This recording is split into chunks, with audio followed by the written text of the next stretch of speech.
going on YouTube? It's your boy Ricer Rob with Ricer Race VT, of course, and the Skyline's actually under the tent, and we have a GTI. All you need to know.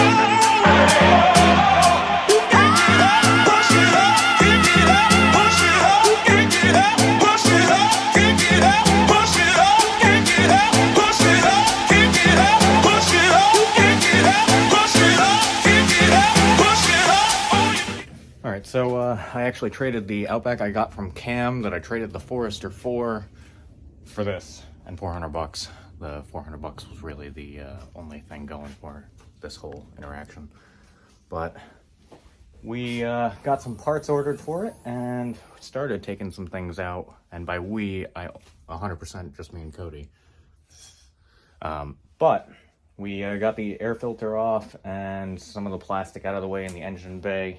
If you follow us on TikTok or Instagram, then you'll know that we've snapped our fourth or fifth axle, or it's on its fifth axle at this point. So something was up, ends up being the motor mounts. I'll try and put a clip of that in here if I can find it.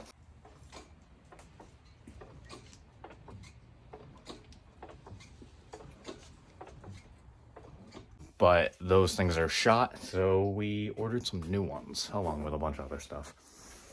It's a little 5-speed, really gnarly interior, and it's missing some plastic or skins on the door cards, but we'll get it cleaned up. What do you think of the Mark IV? It's clapped. Nah, it'll be alright once it's got some meat. A little bit of cleanup done to it.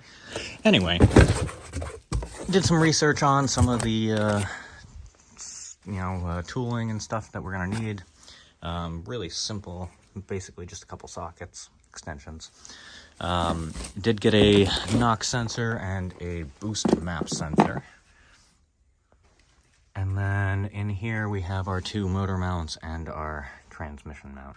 These are not flexible at all by hand, versus I'll put a clip in of the ones we pull out, but I'm sure they are going to be floppier than a,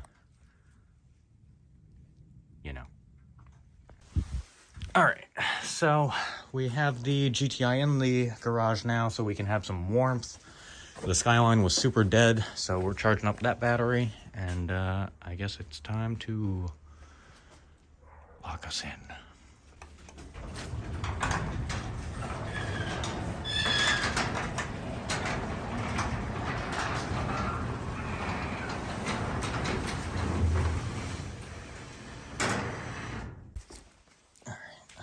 The quick jacks in there.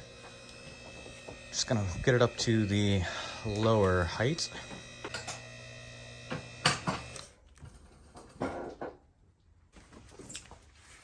And pretty simple. For this side, obviously we did again remove the air filter, and there's a plastic cover that goes around there for this side. And then on this side we just have to remove the windshield washer tank, this black tank, and then just move over the coolant reservoir. And again, this is an all-wheel drive Passat engine, but it does actually share the same motor mounts and trans mount as the original engine that was replaced. Alright, little update. So there are two 18s on the outside here. There is one 16 through this hole up here. There's another 16 down in this dark depths of darkness, but it is down there. And then for the driver's side, there is actually a 13 mil right there. I have the jack under the engine just to take some load off of it, and then I should be able to just get all my bolts out and then remove the jank engine mount. Cody is ripping apart the passenger side as we speak, and then we will update you on that.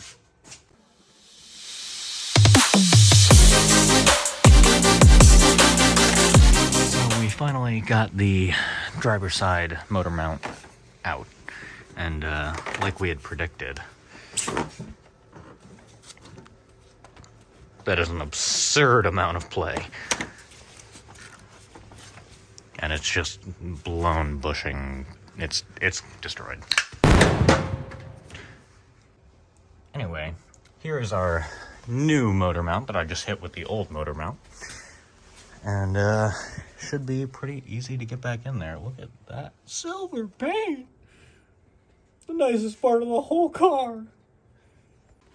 Alright, so I'm gonna get this all slid back in there, and then we'll try and make an update. Hardware has all been reinstalled in torque to spec. I will throw those torque specs on the screen, but I believe it's 75 foot-pounds and 44 foot-pounds. But either way, put a screenshot here. And then the two outside bolts are 18s, the two in here are 16s, and there's again 113. Now on to the passenger side motor mount, which again there are two 16 and two 18 mils. Alright, just removed the windshield washer tank. There was this clamp, and there's the washer pump. And then there's just this little nut that goes on here, and we had to loosen this bolt to remove, but super easy.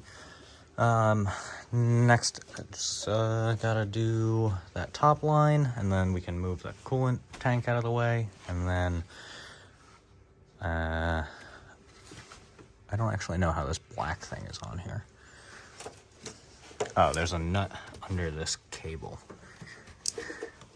So I gotta get something to remove that, and then it looks like maybe a 10 mil nut holding that black tank to the motor mount. Alright, we got that coolant tank removed from the one side, and then there's it might be power steering or oil or something in this black tank, but that is also moved out of the way. And then we took a little bracket off of here to here. But now we have the two 18s, two 16s, and then we'll just put the jack under this side now to kind of take the pressure off of it and make it easier to remove. But it's nice in the garage now with the little space heater door closed, and it's almost bearable working in here now. Yeah, not too bad. Alright, we'll be back. Alright, we just got those 16s and 18s removed. Alright, Cody, let's see how bad this motor mount is. Pull her out, bud. Probably as bad as the... oh! A little bit of play. Oh! Damn. A lot of bit of play. Well, Garbage. Nice. Well, so yeah, hopefully these new motor mounts will be a little bit stiffer than these old ones coming out.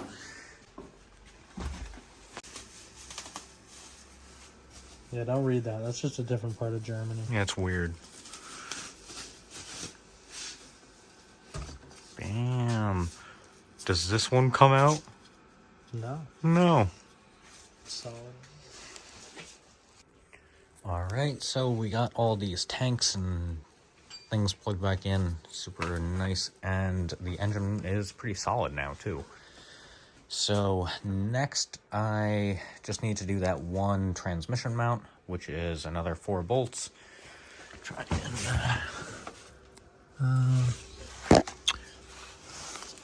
it's right there. So that is going to be what we're going to be replacing next.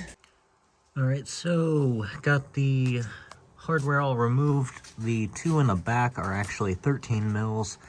The one next to the front is a 17, and then the one in front of that is a 16.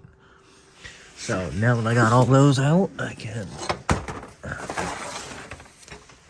take a look at this, and